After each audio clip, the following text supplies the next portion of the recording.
Welcome to Made with Love by Grandma, where everything here is made with love. Today we're going to be making a beanie hat using 3 rows of decreases at the top. And the reason we're going to use those decreases is so that it has a nice smooth finish at the top like this. If we didn't use 3 rows of decreases, we'd have a puckered up look like this hat. Hi everyone, this is Leticia, and I wanted to show you how to begin loom knitting. What you need for that is yarn, and the thicker the better because then it makes a sturdier hat. You need a loom hook and a yarn needle and your loom, of course. This one is a 36 peg loom, and I got it at Walmart. Here's the box that I got. It's just a beginner's loom set. I've only used it 3 times, so I'm a beginner loomer myself. I don't know if that's what you would call it, loom knitter. So anyway, this is how it comes. It comes with a extra large, and this is the adult, a child size, and a newborn size. And the reason it looks like this, green and orange, is because I did that. I took out some of the green and put them into the orange one, and the reason I did that is for decreasing hats, so that it looks nice and smooth on the top and not bunched up. And so in one of my other tutorials I explained how to do all that, but when I made my other videos I had already been on, I think, my 4th row. So I wanted to make this video to show, in case you're a beginner, how to even make a slip knot and how to even get it started. So you wrap the yarn around your fingers, you take this string and you grab it through, and there's your slip knot. You put the slip knot on the anchor peg. That's what this is called, an anchor peg. Just let the tail hang. This is your working yarn.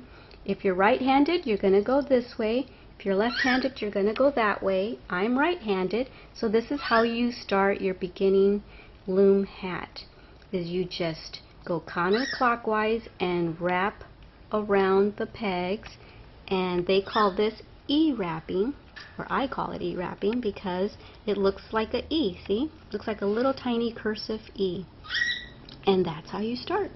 So you go all the way around all the pegs, and what you want to keep in mind is to not wrap very tight or too loose. You want to leave it just about like that. So you're going to have to find a happy medium, and I'll show you why in a minute. So you're going to do this all the way around. You're just going to wrap, wrap, wrap.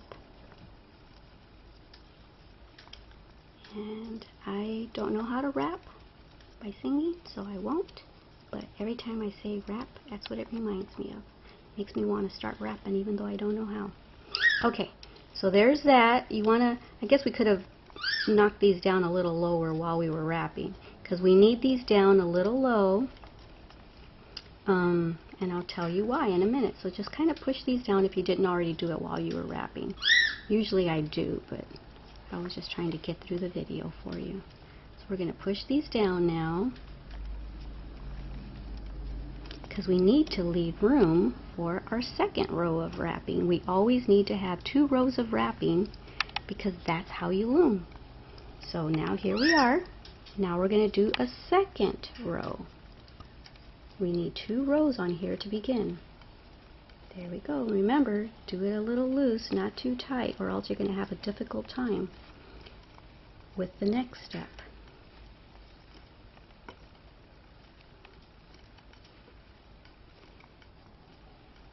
Just going to continue all the way around till we get to the anchor peg, which is our beginning and our end peg. See? There's our anchor, there's our beginning peg, and there's our ending peg. So now that we have 2 yarns, you're going to take the bottom one and yarn. Oops, this peg is kind of loose. I'm going to take the bottom one and yarn over and push it down at the same time. Take the bottom one and yarn over. There you go. And what's so cool about these new, and what I do after I've done 1 or 2 is I take the working yarn and I I wrap it around here so that it doesn't start to unravel by the time I get to the end. You don't have to do that, but that's just what I find that I do, because sometimes I'll be over here and I'll notice that these top wrappings that I did are already becoming unraveled. So you just continue all the way down. And the reason I say yarn over and then push down is because if you just do this, you're going to have to do what I just did a minute ago, and then you're going to, so this is faster, yes, but then you're going to have to, after you're done with all that, you're going to have to come and do a third step and do this. So rather than do that, I try to eliminate that step by doing it all at once. That way I'm already going to be ready for my next row of wrapping. I wish I knew how to wrap, because every time I say that, it makes me want to wrap. So I'll go ahead and do this whole 36 peg loom right now, and then I'll show you again one more time how to wrap. It's so simple. That's what I love about looming, is that it's so simple. It gives you time to just think, meditate, whatever, because there's not a whole lot of thought that needs to go into this. Not till the end, I think. If you're going to do a decreasing at the top of the hat so that it's not so bulky and gathered at the top, then you have to put a little bit of thought of it there at the end. But otherwise, if you're not going to do a decreasing on the top of the hat, then you just do this all the way down, all the way till the hat's as long as you want it. And then you cast off your hat, and that's it. But see, so now we're at the end, and let me unwrap what I did here. Okay, so now here we are. Now we're going to do it all over again. There we go. And then what I was going to tell you now is that you can actually release this now. You can let it go, because now it's not going to get unraveled. And what I do is I just push it. I push it to the inside so that it doesn't confuse me there. So now we're done with that. And there's no chance of it getting unraveled now. So now we're just going to wrap and wrap and wrap. And when we get to the end, we're just going to do the exact same thing we just did. And if you're going to make a brim on your hat, then you want to go about, let me see, if you're using yarn this thick, you want to go about 14 rows of loom knitting. And then you can look at my other videos that I have to show you what to do after you've got your 14th row. And it'll tell you how to make a brim on your hat or a hem on your hat. So here we go. I'm just going to do that again. And you're loom knitting. Yay! It's simple. So that's all you do. Alright guys, I hope I explained this well enough. Like I said, this is only, I'm a beginner as well, but I know that I watched a few videos. It was hard finding a beginner loom knitting tutorial on YouTube, so I wanted to add one more to the little mix, because I only found maybe 2 or 3 that show you from the beginning how to loom knit. So I thought, well, I'll make another one too, because I know I'm a beginner and I had a hard time finding a beginner tutorial. So this is it, guys. Go all the way around. When you get back over here, just go again. Alright guys, meet you back here. Have fun. Hi everyone, I'm back. So I'm finishing up my 14th row, and I think we're going to stop at 14 rows. I think I said before that I was going to do 20, but I think normally the reason why I used to do 20 is because I was using thinner yarn. But look, this is about the thickness that I want, so that when I do pick it up, this is going to be about the size of the brim that we're going to have. So I'm going to stop there. I wanted to show you something though. With the basic E-wrap that we've been doing, the inside of the hat, the wrong side of the hat, ends up with a purl stitch. The right side of the hat ends up with what is called the knit stitch. So this is knit and purl. And so I like the knit side, but I know that there's other ways to make hats where you can do a row of knit and then wrap it the other way and do a row of purl, knit, purl, however many you want. But I'm not an advanced loom knitter yet. This is only my 3rd project. this is only my third time using the loom, so I'll figure all that other more difficult stuff out later and maybe make another video for you. But for now, I think I'm going to stop at 14, and I told you that I would show you what I was going to do at that point. So this is what I'm going to do. You have to make sure you can, it's good that this is a white background. We don't want to get too close right now. But you want to make sure to get the right row for the starting peg. Get that row right there. And we want to bring, yeah, I guess we'll go with this one. We want to bring this loop over here, over to there, and we're going to, you know what, hold on a second, let me undo that just for a second. This is the tail, the beginning tail that we had the slip knot on. What I'm going to do is I'm going to work that into the inside so that it's hidden. So it's going to be hidden inside the brim. So I'm going to go ahead and grab that now, bring that over. You're going to look for the next loose loop and bring that over. And you're going to look for the next one and bring it over. Make sure not to miss any, let me hold it, see if I can make it a little brighter. Make sure not to miss any of the loops, and make sure you're grabbing the very last one and you're bringing it over onto the peg. The peg that looks like a crochet hook. Huh, looks like a crochet hook. So this is what I'm doing all the way around. So this might take a little bit because you want to make sure not to miss any loops and any pegs. We have to have the exact amount of loops for pegs. My dogs are going a little crazy in their little playpen. They're probably wrestling or trying to get out. But if I didn't put them in their playpen, they would be all over the camera. So this is what I'm doing. So see, we got the 2 yarns again for the basic loom knitting that we're going to do. And what this is going to do is it's just going to attach the 2 together to make a little hem or brim. I'm not sure if brim is the right word or not, but that's kind of what I'm calling it. So I hope you can see over here what I'm doing. Can you see what I'm doing on this side? I'm grabbing this and bringing it over. Grabbing, finding the hook, the what do you call it? The little stitch, the loose stitch, and bringing it over. And here we are at the end. Yay, I did it right because I'm on the last one, and that's the last one. Cool. So now, wait, did I? Oh, that's the tail. That's right. I gotta keep that hidden. That's right. We're hiding that in there, aren't we? Okay, so that's what that was. I thought I messed up, but I didn't. Okay, so now we just do the same thing again. Just grab the bottom one and bring it over the top. And push it down. See how much easier it is to push down when you loosely wrap it. Kylie, Paris, you need to stop now. But you see, that's creating a nice brim, and it's attaching, and it's closing. Oh wait, I forgot one. That's why that one was so tight. See, we can't do that. I almost made my own mistake. Paris. No, Paris. Sit down. So we're going to continue this all the way around.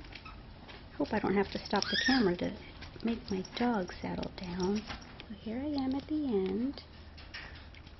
And there. That's how you make a brim. And so now we're just going to start again. We're going to start E-wrapping.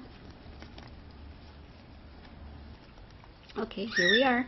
And like I said, this is only my 3rd project, so as I loom knit more, I'm learning new little tricks for myself to help me go faster. So sometimes by the time I'm doing this, getting the bottom to the top, this starts to unravel on me.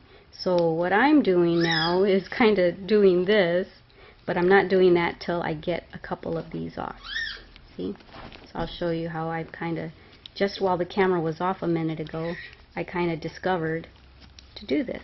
So this is what I'm going to start doing from now on, is just doing this till I get to the last one. That way I can let it go and know that all this is not going to unravel on me by the time I get to it. So now there I go. Whoops, I already did that. There I go. I'm just going to keep doing this. And now there's the brim, and now this part that's going to start hanging in there is just going to it's just going to make the length of the hat, and I'll keep going with that.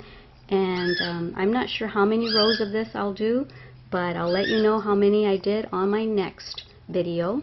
Or if you're doing this yourself, you'll see the length starting to drop into the inside of the loom, and you'll determine for yourself how long you want the hat. Do you want it a tight fitting hat that's just to the top of the head, to your forehead? Or do you want it to be one of those droopy, slouchy hats that kind of hang off of the top of your head? You know what I'm talking about, how, let's say this is your head. Do you want it to just be there, or do you want it to kind of droop over to the back of your head? You know what I'm talking about. All you young folks probably know what I'm talking about. I'm not sure if it's called a slouchy hat or not, but it's kind of a droopy hat that it kind of droops off your head a little bit. So anyway, I'm going to go ahead and sign off for now and finish this. I just wanted to show you how to make this brim, and look at how pretty that's looking. How nice. My husband's a lucky man. He's getting a nice hat. He picked out some nice yarn. Okay, everybody, ta-ta for now. So this is where I am.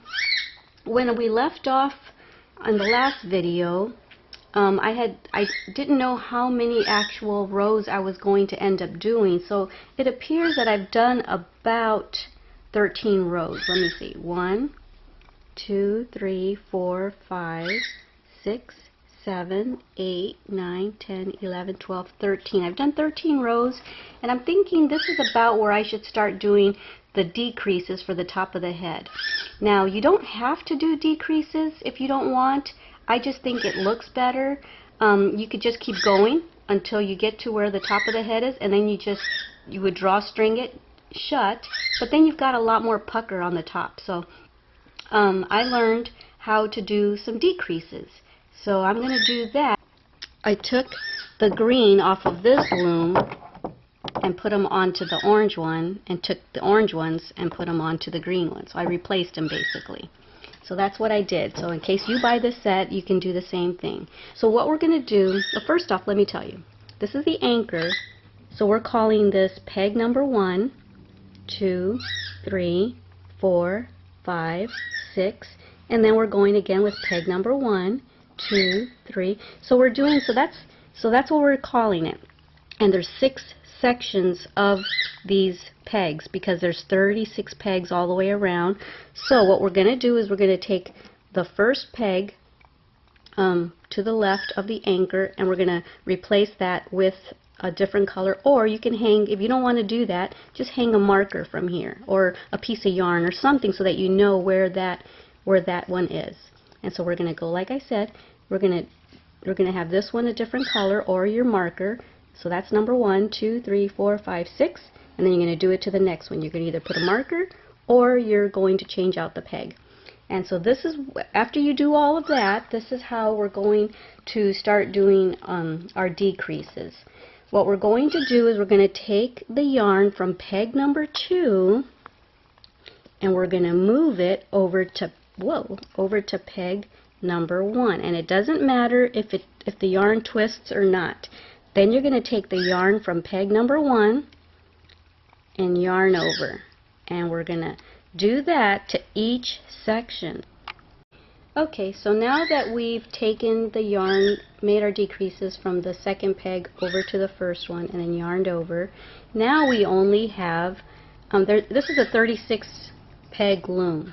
Now there's only 30 pegs with yarn on them, because we did the 6 decreases, or the 6 sections of decreases. Now on the next step, we're going to do our E-wraps, but you're only going to wrap around the pegs with yarn. You're going to skip the ones that don't have yarn. And the reason for that, I'm sure you've already guessed, is because when we yarn over and we skip that one, there's your decrease. That's going to start making it to start fitting the top of your head. So remember not to yarn over the one that doesn't have yarn. So we're going to do this. And now that you already know how to yarn over, I'll do a couple of them, and then we'll shut the camera off, and then I'll explain. I'll meet you back here. See, there I am at the beginning. So we're going to do what you've already learned how to do. Yarn over and push down, yarn over, push down. We're going to do this all the way till we get back to the anchor. Yarn over, push down. This one doesn't have anything because that's our decrease. Yarn over, push down, and we just continue.